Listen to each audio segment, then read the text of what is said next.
আমরা প্রতিদিন পৃথিবীতে হাঁটি, সেই পৃথিবী লুকিয়ে রেখেছে এমন কিছু সত্য, এগুলো জানলে থমকে যেতে হয়।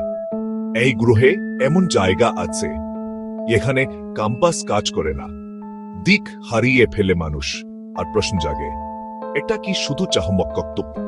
সমুদ্রের নিচে এখনো এমন শব্দ রেকর্ড হয়েছে ইয়ার উপেশ আজও কেউ নিশ্চিতভাবে বলতে পারে না। সেগুলো প্রাণীর ডাক নয়, আবার মন্ত্রের শব্দ না, মাটির নিচে চাপা পড়ে আছে পুরো শহরের চিহ্ন। এগুলো ইতিহাসের বাইরে নেই, কিন্তু অস্তিত্ব অস্বীকারও করা যায় না। পৃথিবীর কিছু পাহারা এমভাবে তাটরি কেউ ইচ্ছে করেই আকার দিয়েছে। প্রকৃতি কি একা এসো বানিয়েছে, নাকি আমরা সব জানি না? সবচেয়ে ভয়ঙ্কর বিষয় হল পৃথিবী এখনো আমাদের কাছে সম্পূর্ণ খোলা বই নয়। ও জানি তার চেয়ে বেশি অজানা। হয়তো একদিন আমরা সব বুঝব, অথবা পৃথিবী তার রহস্য নিজের কাছেই রাখবে।